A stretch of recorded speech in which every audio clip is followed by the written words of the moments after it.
Queridos hermanos y hermanas, hoy quiero invitarles a acompañarme en un relato, no una historia contada con letras áridas sobre el papel, sino una historia escrita con el sudor, las lágrimas y la alegría de aquellos días en que pusimos nuestros pies en la tierra de Israel.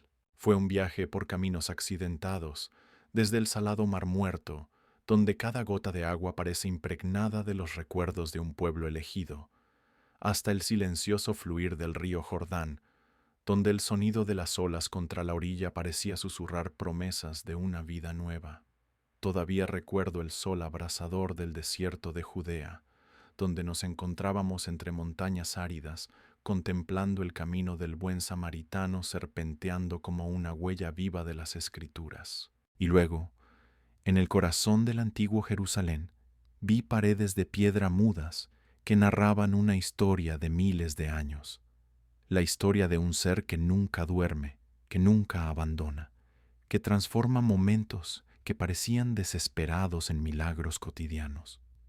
Pero más allá de un simple viaje, este es un peregrinaje de fe, un camino que cada uno de nosotros recorre, aunque nuestros pies estén cansados, aunque nuestros corazones a veces se pierdan. Una vez, en medio del silencio del sábado, el pequeño coche que alquilamos se averió en el desierto. No había nadie alrededor, ni un sonido, solo el viento soplando entre las grietas de las montañas. Pensé que todo había terminado, pero entonces, de alguna manera, Dios abrió un camino, como siempre lo hace, y seguimos adelante. Hoy no solo quiero contarles sobre esos días, sino que deseo abrir con ustedes el Salmo 121, el canto de los peregrinos que alzan sus ojos a los montes y preguntan, ¿de dónde vendrá mi ayuda? Y la respuesta resuena a través de los siglos. Del Creador de los cielos y la tierra, aquel que guarda cada sueño, cada respiro nuestro.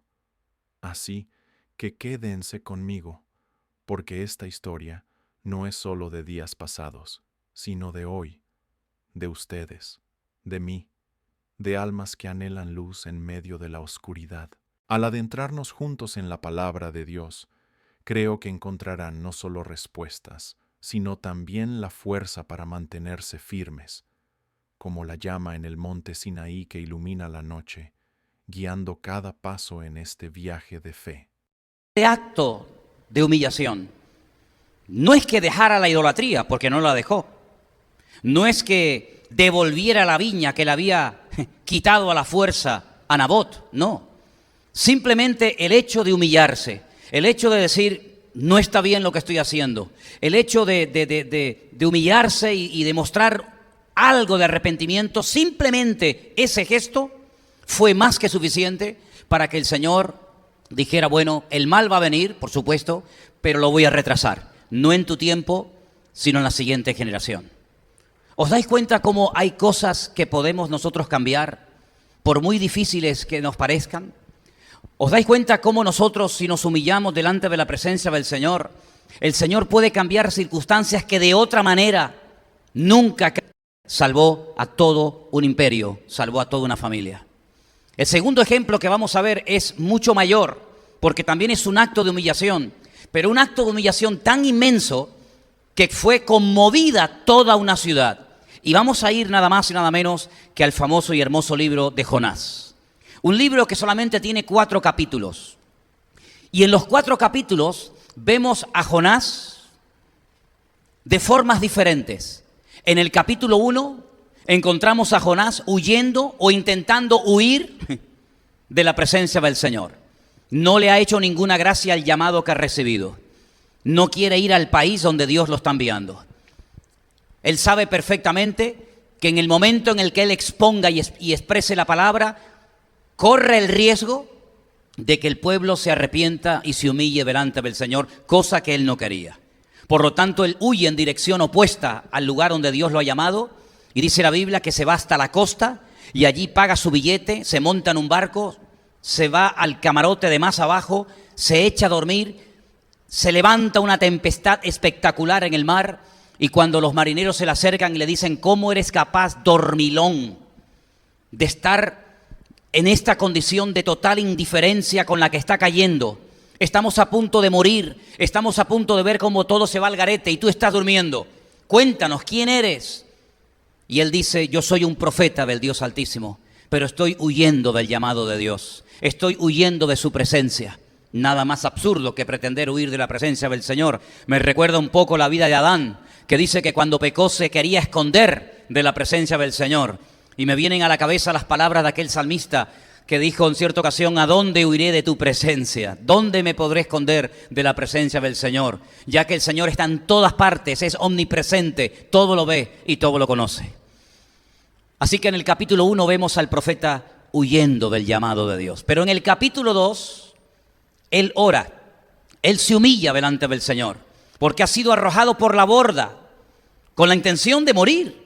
Pero el Señor no va a permitir que el profeta se salga con la suya.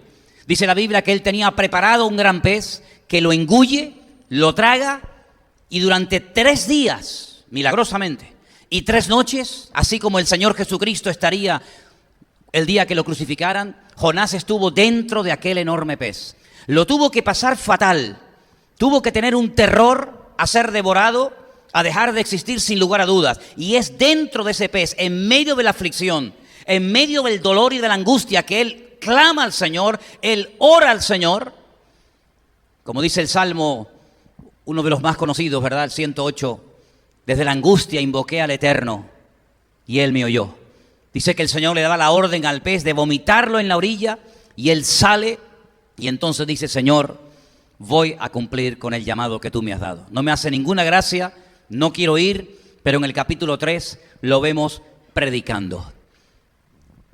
Y en el capítulo 3, cuando él recorre toda la enorme y gigantesca ciudad, que según me he informado y he leído, tenía un perímetro de 100 kilómetros a la redonda, la ciudad de Nínive, una ciudad inmensa, una ciudad que nos dice la Biblia que se tardaba más de 3 días en recorrerla de punta a punta. Él entra en la ciudad y da el mensaje evangelístico más corto de toda la historia. En nuestra Biblia, en el capítulo 3 del libro de Jonás, en el versículo 4, aparecen más palabras. Pero en el texto original aparecen tan solo 5 palabras. Ot arbaim yot ve Nínive nepajet. De aquí a 40 días, la ciudad de Nínive será destruida. Es decir, a ustedes, a esta ciudad, le quedan 40 días de existencia. La ciudad va a ser arrasada, la ciudad va a ser destruida dentro de 40 días. Fue tal el impacto que recibió la ciudad, fue tan brutal la confrontación de Dios a esta ciudad, que dice que desde el rey hasta los animales entraron en un período de ayuno y de oración y de búsqueda sincera de parte del Señor. Así que lo vemos en el capítulo 1 huyendo de la presencia del Señor. Lo vemos en el capítulo 2 orando, en el capítulo 3 predicando y finalmente en el capítulo 4 lo vemos aprendiendo lecciones que nunca en su vida ni él ni ninguno de nosotros deberíamos de olvidar. ¿Qué fue lo que aprendió Jonás? Una de las cosas fundamentales que aprendió Jonás es que si Dios verdaderamente hubiera querido destruir a la ciudad de Nínive, jamás en la vida les hubiera mandado a un profeta. Les hubiera dicho de aquí a 40 días, Nínive será destruida con toda su población, desde el más grande hasta el más pequeño, así que hagan lo que hagan, van a ser destruidos. Pero no fue así el mensaje. La Biblia nos da a entender de que Dios mandó al profeta Jonás porque el Señor siempre le va a dar oportunidad a todo el mundo le va a dar oportunidad. De hecho, dice la Escritura que Él no vendrá hasta que este evangelio del reino sea predicado hasta el último rincón del planeta Tierra. Y entonces vendrá el Señor. Por lo tanto, el hecho de que Jonás fuera a Nínive y estuviera predicando la palabra del Señor, da a entender de que Dios, sí, es un Dios que iba a derramar su justo juicio, iba a derramar su ira, iba a destruir la ciudad en 40 días, pero también da a entender que Dios quería perdonar, que Dios quería bendecir a la ciudad de Nínive. Y así fue. La única vez en la historia que un hombre predicando un mensaje tan corto, de aquí a 40 días la ciudad de Nínive será destruida, ve cómo toda la ciudad de Nínive se arrepiente y se humillan delante del Señor. El primer ejemplo que les puse fue el del rey Acab, ¿verdad? Un hombre que se humilla, él solo, no se humilla su mujer con él, no se humillan los siervos del palacio con él, solamente él se humilló delante del Señor. Pero como él era el rey, como él era la máxima autoridad de la época, su humillación sirvió para salvar a su generación, a su reino y a su casa, por lo menos durante un tiempo. Pero ahora vemos que el acto de humillarse de la ciudad de Nínive salvó a toda la ciudad, salvó a todo el país.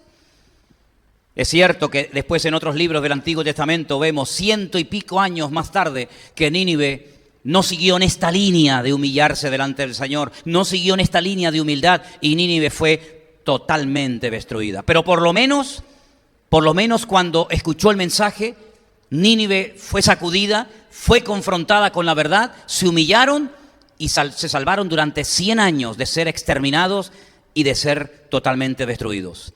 Hermanos, hay cosas que en la vida nos van a parecer imposibles que puedan cambiar. ¿Sí o no? Hay cosas que nos pueden parecer totalmente imposibles de que esta persona se pueda convertir, de que esta circunstancia pueda variar, de que esta persona se pueda sanar, etcétera, etcétera. Pero sin embargo, estamos viendo en esta tarde ejemplos de cómo cuando una persona se humilla delante del Señor y ora con toda su alma y con todo su corazón, las cosas que nos pueden parecer imposibles, Dios las puede cambiar y Dios las puede transformar. Pues entonces, hermanos, no tengamos ningún temor de orar por cosas imposibles, porque si nos humillamos y oramos con fe y clamamos al Señor con todo nuestro corazón, las cosas que nos pueden parecer imposibles pueden hacerse posibles en menos de lo que nos podemos imaginar. ¿Cuántos dicen amén? Nos vamos al Nuevo Testamento. Nos vamos al Evangelio según San Lucas, en el capítulo 1.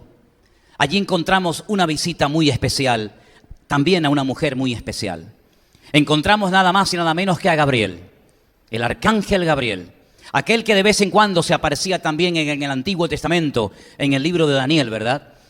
Pues ahí se aparece ahora una mujer humilde, sencilla, llamada Miriam, llamada María, y en el capítulo 1 le da un mensaje realmente extraordinario. Vamos a prestar atención, dice así: entonces el ángel le dijo, María, no temas.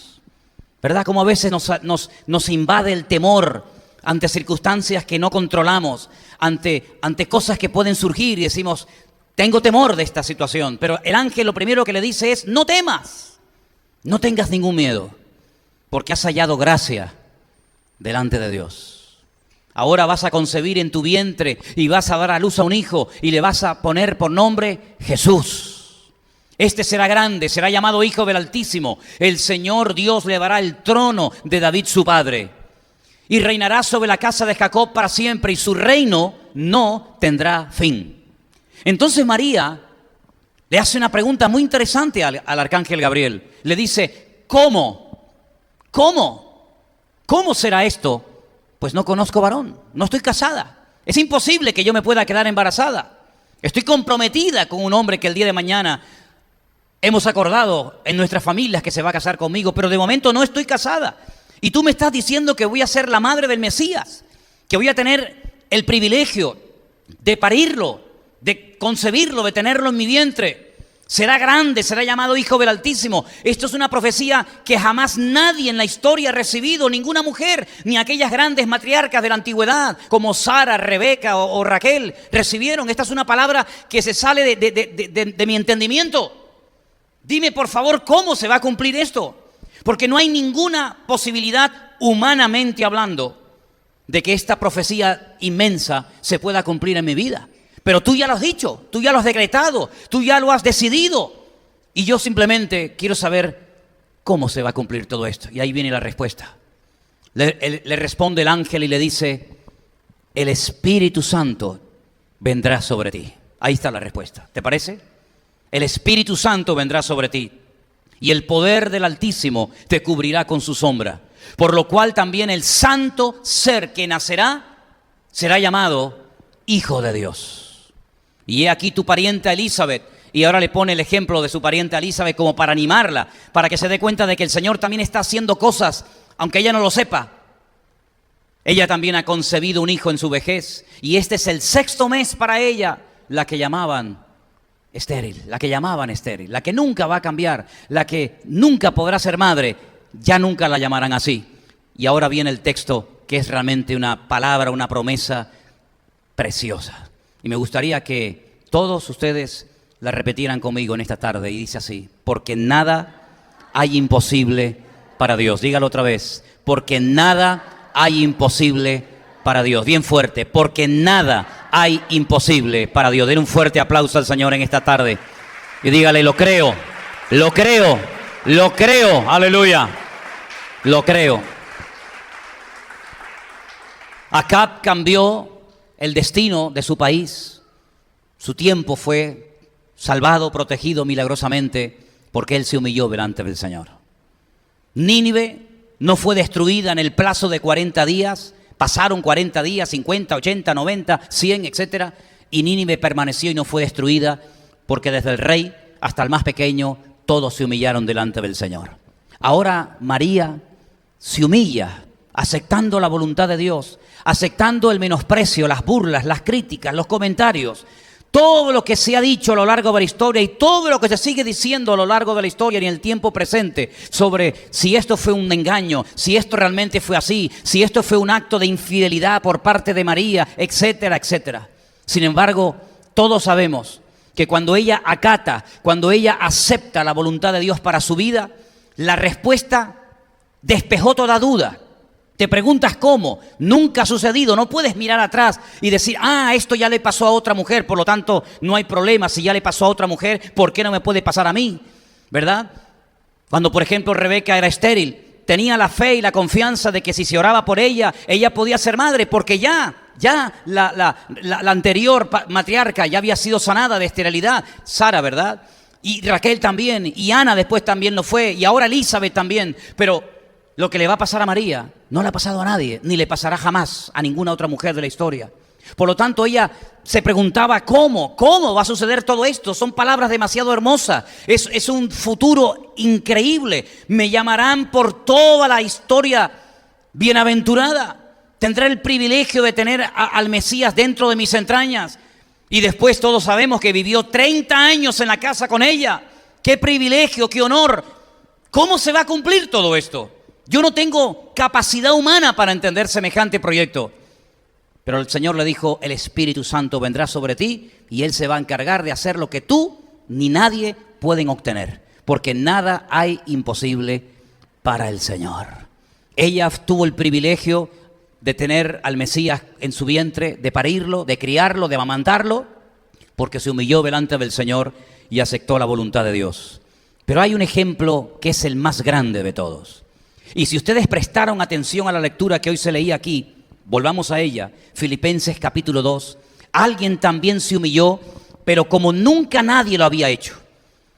Alguien se humilló hasta lo máximo, bajó hasta lo más profundo, se despojó, se anonadó absolutamente de toda su dignidad. Y el resultado de esa humillación es que tú y yo podemos estar en esta tarde, en este lugar, alabando a nuestro Dios. Dice la Biblia que tiene que haber en nosotros, haya en vosotros, este sentir, este anhelo, este deseo, esta disposición que hubo también en Cristo Jesús. ¿Qué es lo que tenemos que sentir? ¿Qué es lo que tenemos que tener como inclinación natural de nuestra vida? Bueno, nos dice que Él, siendo en forma de Dios, no estimó el ser igual a Dios como cosa a que aferrarse. No se agarró a sus derechos, no se agarró a esa gloria que tenía, sino que dice aquí, se despojó, se anonadó, dice otra versión, a sí mismo. ¿Y para qué? ¿Para venir a este mundo como un rey, con toda la pompa y con todo el séquito y con toda la gloria de los reyes? No. Se despojó de toda la gloria. Se despidió de su padre y vino a este mundo tomando forma de siervo, como un esclavo, una locura de amor increíble. Se hizo semejante a los hombres.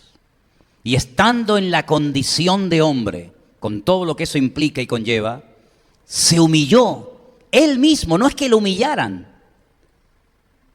Porque Acab se humilló ante la palabra que recibió del profeta Elías. Nínive se humilla por la palabra que recibe del profeta Jonás. María se humilla ante el mensaje del arcángel Gabriel. Pero dice en este texto que él se humilló a sí mismo. Él tomó la determinación de humillarse. Y se hizo obediente hasta la muerte. No por un tiempo, sino hasta la muerte. Pero ¿qué tipo de muerte fue la que él escogió? ¿Qué tipo de muerte fue la que se negoció en la eternidad para él? La muerte más horrenda, la más humillante, la peor de todas, la muerte de cruz. Resultado de esta humillación, ahí viene. Por lo cual Dios le exaltó hasta lo sumo. Sí, ya no hay más posibilidad de ser exaltado. Hasta lo máximo fue exaltado. Y se le dio un nombre que es sobre todo nombre, para que en su nombre, el nombre de Jesús, se doble toda rodilla de los que están en los cielos, en la tierra y debajo de la tierra, y toda lengua confiese que Jesucristo es el Señor, para gloria de Dios Padre. ¿Cuántos dicen amén? Un hombre se humilló y salvó a una generación. Una ciudad se humilló desde el más pequeño hasta el más grande y salvó a todo un país durante 100 años. Una mujer se humilla y recibe el honor y el privilegio de ser la portadora de la simiente divina, del Mesías, del Señor Jesucristo. Pero ahora se humilla él a sí mismo. Y ese acto de humillación terrible, terrible, voluntario, no por presión, sino porque era la forma como el Padre había establecido en la eternidad que su Hijo tenía que morir, salvó a toda la humanidad. Salvó a toda la raza humana de una destrucción segura y de una condenación eterna. ¿Cuántos dicen amén? Queridos hermanos, hay cosas que se pueden obtener tal vez con una sencilla oración o con un poco de esfuerzo por nuestra parte. Pero hay otras cosas que humanamente hablando son totalmente imposibles de obtener.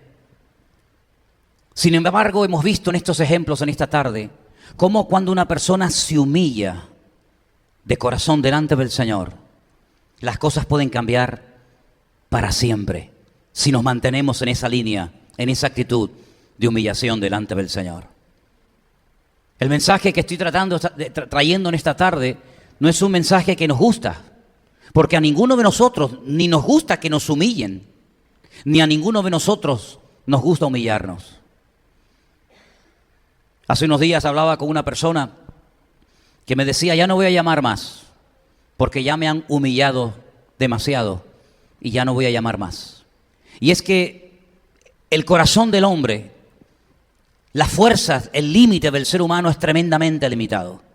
Repito, a nadie le gusta ser humillado. A nadie le gusta humillarse. Pero la clave para obtener respuestas a oraciones que llamemos imposibles es humillarse sinceramente delante del Señor.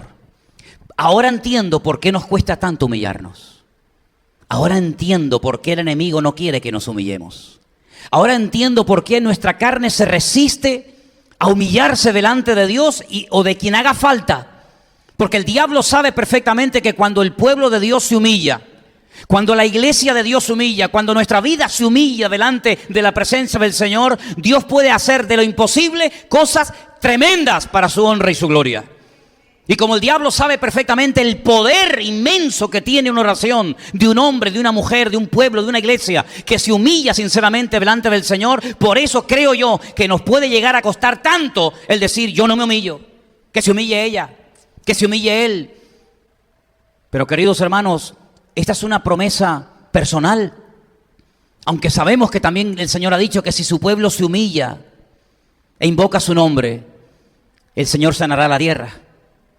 Tal vez por eso nuestro país está tan enfermo. Tal vez por eso el mundo está tan enfermo. Porque ningún líder, ningún político, ninguna nación se quiere humillar ante nadie. Algunos equipos de fútbol en estos días de mundial están siendo humillados. Espero que no nos pase a nosotros dentro de unos días. Pero ¿saben qué? Es muy lindo cuando la gente te aplaude, cuando se marcan goles, cuando todo el mundo habla de ti bien en los periódicos, en las tertulias, en los canales de televisión. Pero a nadie le gusta perder un partido y ser humillado por tus compatriotas, por otros jugadores, por otros periodistas. Pero ¿sabes qué? El Señor Jesucristo dice que se humilló hasta lo máximo. Ya no se podía humillar más. Llegó hasta lo más bajo. Llegó a hacer cosas que solamente un tipo de esclavos hacían, y era lavarle los pies a la gente. No todos los esclavos le lavaban los pies a la gente. Había algunos esclavos que llevaban la contabilidad. Eran los famosos ecónomos, los que sabían leer y escribir. Los esclavos cultos, estilo José, que sabía perfectamente cómo tenía que administrar el dinero, las finanzas, los recursos, etc. Había otro tipo de esclavos que eran los uperetas. Eran los más bajos, eran los que iban en galeras, los que bajaban pero nunca subían, los que bajaban a galeras encadenados y lo pasaban tan mal, se morían de hambre, de sed o reventados trabajando, no había ningún tipo de derechos para ellos. Y a ese nivel, a esa escala llegó el Señor, a humillarse hasta lo más bajo. ¿Qué diferencia cuando gente recibe la palabra? Cuando pueblos, cuando naciones reciben el mensaje y no quieren humillarse. Y les pongo el ejemplo del diluvio, ¿os acordáis? 120 años. Nos puede parecer una barbaridad, pero es lo que dice la Escritura. 120 años estuvo un predicador advirtiendo al mundo entero de que vendría el juicio de Dios. No fueron un día ni dos, fueron muchos años. Y no solamente fueron sus palabras las que trataban de convencer o de sacudir o de confrontar al mundo, sino que además lo veían metido a él y a sus hijos y a toda la familia. Lo veían metidos, lo veían involucrado en la construcción de un barco inmenso. Y seguramente lo utilizó como botón de muestra diciéndole, esto lo estoy construyendo porque creo que viene el juicio de Dios. Esto no es que no tengo otra cosa que hacer en la vida. Este barco, este transatlántico inmenso que estoy haciendo, que me va a llevar muchos años terminarlo, no es que no tengo otra cosa que hacer en la vida más que construir barcos en medio del desierto. No, esto lo hago porque creo que lo que Dios ha prometido y lo que Dios me ha dicho se va a cumplir. Viene un diluvio. Tarde o temprano los crímenes, los asesinatos, las violaciones, todo lo que estáis haciendo va a sufrir un juicio terrible de parte de Dios. Prepárense. ¿Cuántos se convirtieron? ¿Cuántos se humillaron? ¿Cuántos reconocieron que aquel mensaje podía ser cierto? ¿Podía ser verdad? Ni uno. Ni uno. Milagrosamente sus 3 hijos, Sem, Can y Jafet, con sus esposas y su esposa, creyeron al mensaje del Padre. Y solamente 8 personas después de 120 años. 120 años para ganar, sin contar él, a 7 personas. 40 años estuvo Jeremías tratando de que el pueblo se humillara y no consiguió nada. Y en un día y medio, da un mensaje de 5 palabras en su texto original y toda una ciudad se arrepiente. El cambio fue espectacular. El cambio fue tremendo. Nínive no fue destruida por el mensaje de un hombre de un día. El mundo fue anegado en agua. Millones de personas murieron. Muchas plantas, muchos animales fueron totalmente extinguidos. A pesar de que tuvieron durante 120 años la oportunidad de arrepentirse delante del Señor. ¿Cómo vamos a hacer nosotros? ¿Cómo vamos a vivir nuestra relación con Dios? ¿Como los ninivitas? ¿O como los de la generación de los días de Noé? ¿Vamos a reaccionar ante lo que se nos enseña? ¿Vamos a reaccionar ante lo que se nos dice? ¿Y vamos a humillarnos para obtener grandes resultados y respuestas tremendas de parte de Dios, aunque nos parezcan imposible obtenerlas? ¿O vamos a ser como los del diluvio? Oímos y oímos y oímos y oímos y un mes y otro mes y un año y de una manera y de otra manera y por un oído nos entra y por otro nos sale. ¿Cómo vamos a reaccionar? Yo quiero terminar diciéndoles algo, hermanos.